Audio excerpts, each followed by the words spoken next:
Hey everyone, my name is Chris. Welcome back. Today is exciting as usual. We got some new comics. It is Wednesday, so new comic book day.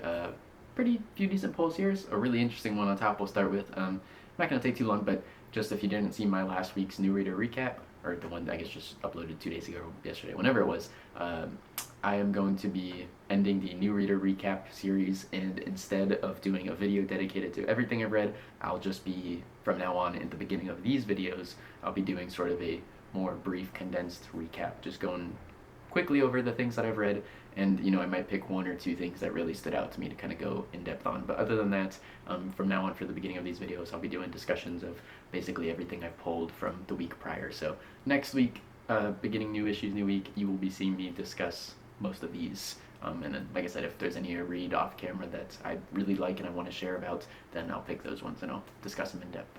But for now, we've got our new polls today that we're going to go over.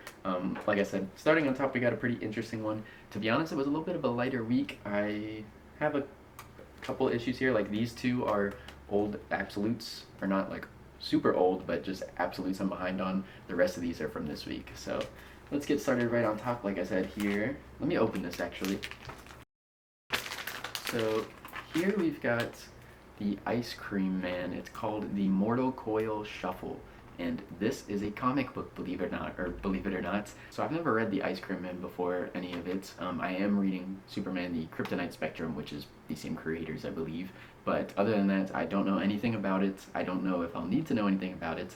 It does have some instructions on the back. I'll get some close-ups of this to show you, but it says, a helpful guide to reading this comic book. That's right, this might look like a deck of cards, but it is in fact a comic book. It is a story to be read, it is not a game to be played. To correctly experience the story, read the cards in order, starting with card 1 and ending with card 55.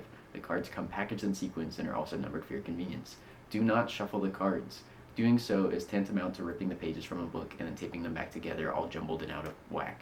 Please do enjoy this comic book presented as 55 playing cards. Thank you for reading.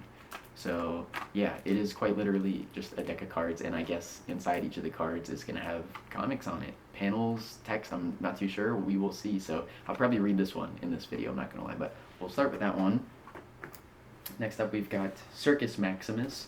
Now this one was really interesting. This is from Mad Cave, which I believe does, Speed Racer is also Mad Cave. We'll get to that next, but same people who are doing the current Speed Racer lines, which I've really been enjoying. I don't know who the author or writer or anything, Mark Sable and Giorgio Pontrelli? Yeah, I'm not sure, I'm not familiar with the names, but the plot for this one sounded really interesting. It's basically a heist in ancient Rome. There's a big event, a big Colosseum tournament thing going on or something, and everyone's kind of distracted, and we've got 4 different people here. I think one is a ex-slave, one is a charioteer, one is an architect or something, I forget, but there's 4 people, and they are basically trying to heist a treasury, the big, stockpile of treasures wherever they've got it in Rome. So I don't have all the knowledge on this one, but the little synopsis I read for it definitely got me intrigued to check it out. After that, we've got Speed Racer issue number 4. Not much to say here. If you've been watching my videos for a while, you know I've been digging all of the Speed Racer stuff, especially the Tales from the Road one-shot that we just got last, so that one was really sweet. Next up, we've got the Amazing X-Men issue 2. Now, I've been saying this in every video for the past little while now, but I am working on my Age of Revelation one.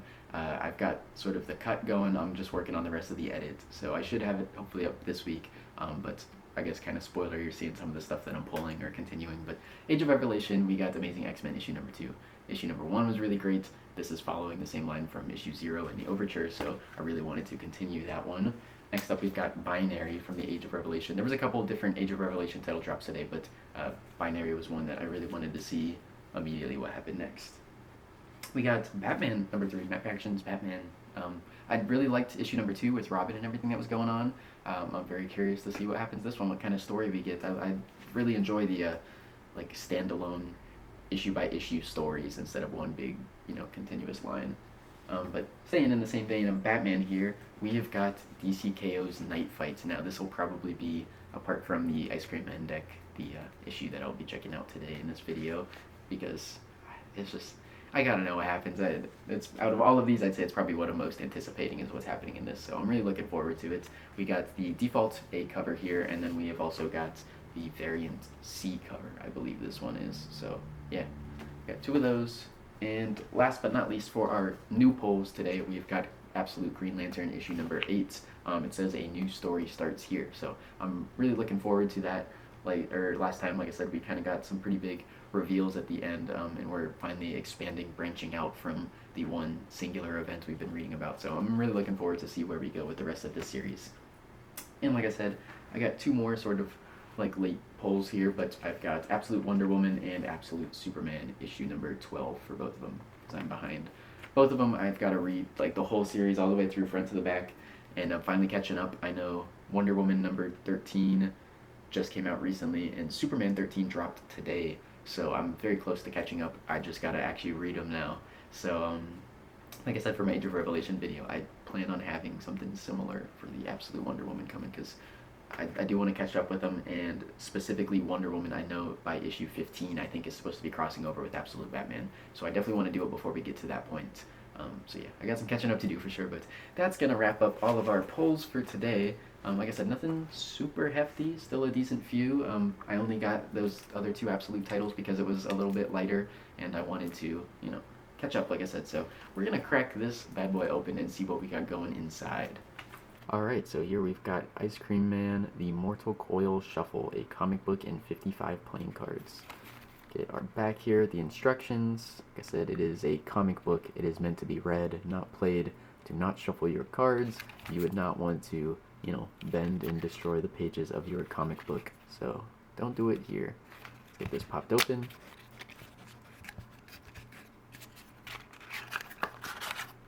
Looks like that's everything. So here we go. Yeah, pretty much looks like we got our panel and our text. Let's take a look at the back real quick. Yep, Mortal Coil Shuffle, just the title. They're all plain the same. Says we've got, yep, right down here, they're numbered. So we got 1 of 55, 2, yep, okay, so they're all going to be in order. Looks like we just read it like this. Just going to shuffle through a deck. Oh, this is supposed to be someone's card. Looks like we get a business card, I guess, and they're reading it, but we just get the actual card. That's cool. Yeah, I'm really looking... Oh, what the... Those are just cards. Huh, interesting. Yeah, I'm really looking forward to this one, seeing where we go. So I'll probably just read this one all the way right here, and, I'll fast forward it, y'all, to see what I typically do.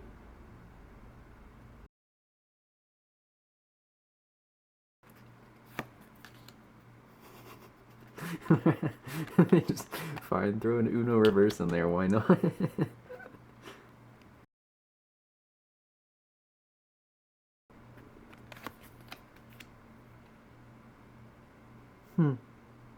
Yeah, that was really cool, really interesting for sure. Yeah, so that was a really interesting little read here on these cards. I think it's super cool. I love the idea. I love that they did this and made it work, that it reads still like a comic book kind of, what they do with all the little like cards. So like at one point he's in the casino playing blackjack and they show us his hand by, dealing us the cards that he gets. There's one point where he pulls out like a credit card on him, so we get his credit card here. A bunch of different stuff like that where they use the cards in a lot of really cool, fun ways. It's not just like on a deck for no reason. They still find ways to utilize the playing cards part of it, or just cards in general. As I said, we get the Uno reverse card, which is really funny. I will say, in terms of the story, I don't know if it's just supposed to be so like, not confusing. It's just like, as the ending states, it's not really like satisfying ending. It's not like we're getting answers here, is what he says. He says, or an ending with an answer, not here though. So it's like, just kind of like, well, here it is, here's what happened. There's no rhyme or reason, there's no more to this. This is just what it is, it's just kind of like a moment in time, and we get like a family. It's like a mom, son, and husband, I guess. And like the husband's on his own, he's gone now, he's like a bum, he's broke, he is gambling and everything like that. The mom has got a lot of like number stuff going on. Her head is just like clouded constantly by math, it seems. Like she's just always worried about the numbers and stuff, I don't know. And her son has got a fever, which is like going up. There's just like a lot of little things that are going on in here that I'm not sure if it's like, am I not getting it, or is it just like little details? Is it not supposed to be a bigger picture? So I'm kind of a little bit lost on that, I guess, where I'm like, am I getting the whole thing? It seems like it based off the last card, where it's like, this ain't, a place to find answers. This is just a story, this is what happened. So it's in terms of like what happens in the comic, not the craziest thing I've ever read. It's pretty standard, but I like the way that they use the deck and this new medium, I guess, to tell that story with how they were doing the things with the cards and all that stuff. It was very cool, very unique. So I enjoyed it. Yeah, it was a cool little like collector's thing that I wanted to get just because, like I said, I'd never read the series before, but reading a comic on a deck of playing cards sounded pretty interesting, and it's cool. Like, I don't know, conversation piece or whatever to have. I guess just something. Moving on from there, we're gonna go into DCKO's Batman Knightfight. I guess this isn't Batman Knightfight, it's just called Knightfight. DCKO's Knightfight issue number 1 of 4. So I guess just before we go into it, I know in DCKO, last time we read, we saw Batman lost. He got stabbed through the back by the Joker before the tournament even started. So Batman was eliminated. He's done. We did see where the stone statues were going to, however, in the preview for this, that Batman seems like he's going to be breaking free, so he should be captured or restrained or, solidified, whatever, but it seems that he has a backup plan because he's Batman, of course he does, so somehow he'll be set free, and that's the story we're going to be following, so let's do it. Damn, that was a really cool issue.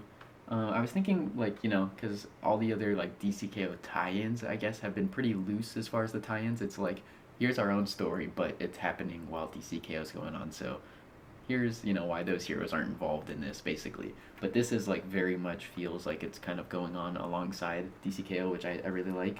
So we get answered pretty quick. Batman is, returned back to Gotham because the suit of armor that he chose to wear as his, or bring as his weapon into the tournament that he was wearing when he got stabbed, it basically had a boom tube built into it. It's apocalyptic armor or whatever, so it has a boom tube in it, and it was supposed to teleport him back home if he ever went inactive for too long, I guess is what he said. So he gets sent back to Gotham, but not the Gotham that he knows. This is a very different Gotham. In fact, immediately he is being kind of jumped by a bunch of Robins, but none of the Robins that Batman is familiar with. So he keeps running, he's being, kind of chased by them, and he ends up bumping into none other than current day Batman. So all of a sudden we find out that Dick Grayson is the new Batman. He, has grown up and I guess taken the mantle because he says that Batman, his Bruce Wayne, his Batman, ended up putting himself in the Lazarus pit. He, I guess, couldn't let go of the idea of being Batman. He thinks he was needed, and he couldn't trust anyone else to, fill the spot, take the place, whatever. He didn't want to leave Gotham without Batman, so he threw himself in a Lazarus pit, I guess, to make himself live longer. And Dick Grayson obviously was not too much of a fan of this, neither were any of the Robins, I suppose. And ever since Batman's kind of just been gone, or he left, we don't really know, because this Batman's like, I was part of a tournament, I was fighting Darkseid and trying to become King Omega, I have no idea what you're talking about. And he's like, no, you're crazy. This is what the pit did to you. So it's kind of like a bit of a mix-up, and I gotta say, Dick Grayson as Batman is really cool. I love the suits, the colors are sweet, the cape is cool, he's still got his like little baton stick things. Yeah, he's very, talented, I guess you could say. Batman's kind of saying just how much better he is, without explicitly saying he is better. He's just saying, his aerodynamics, his movements, he's just so like fluid. Obviously he's a little bit younger than Batman here, or maybe they're around the same age at this point since he's older, I'm not too sure, but he's basically got all of the Nightwing training and the personality, except now he's Batman. So Batman's like, yeah, it's kind of, hard. He doesn't want to fight him. He's just so in awe of him. He doesn't want to fight any of his family, but, they do so. And he says that in the current suit that he's wearing, he still hears a, like, beep, a little, like, timer, or not timer, like a tracker ping, whatever it is that is coming from the heart of Apocalypse. And he's like, I think I know what I have to do. And then he keeps going on to fight Nightwing here, or Batman. So I want to say at least what they're kind of imply here is, like, or what they're trying to imply is that Batman is still kind of in the tournament, even though he's been knocked out. He's still, he broke free of his stone statue, so he's still elsewhere right now.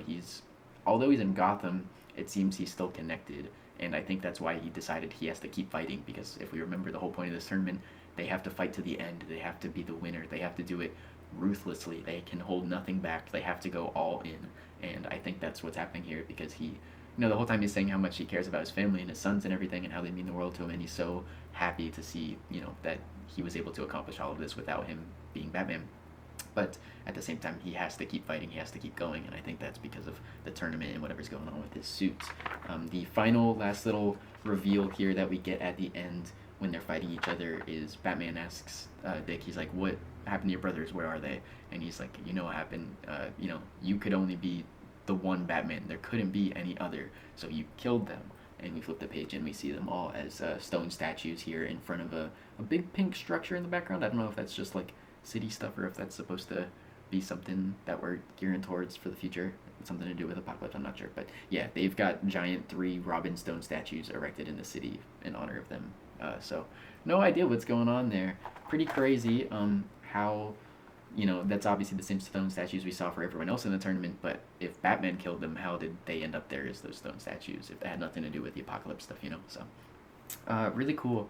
Also, there was another detail, I kind of went over it, but basically in the New Gotham, Dick is explaining to Batman that because of his trust in people, he's been able to build all of this. So they've got this like new Bat Tower. Him and the Titans have founded and been running this corporation. It's a Robin Inc., I guess is what they called it, or Robins Inc., and basically all over the world, anyone who wants can sort of sign up and train to be a Robin, and they can fight alongside, the heroes and Batman and all that. So that's kind of some of the Robins we were seeing at the beginning, I guess, chasing Batman, or just some of the random people who have signed up and become Robin over the years. So we got our one Batman still, but it seems that everyone else is now a Robin in this Gotham world existence. So it's only 4 issues. I can only imagine it's gonna be a lot of combat and or like eventually we're gonna do a little fight here, and then they're gonna realize, hey, we have to get on the same page and defeat whatever greater evil is at play here. So I'm really looking forward to seeing where that goes. And that is going to wrap up our video today, our new issues, a new week video. So really looking forward to a lot of these issues. I would like to read more, but like I said, come around next week's new issues, new week. At the beginning of the video, I'll be going over the rest of these if you're looking to see any of them. I'll probably go, through at least, like I said, 1 or 2 of them in detail, just kind of my picks of the week, what I was most interested by reading, want to talk about. So thank you so much for watching. I appreciate it. I'll see you in the next one. Peace.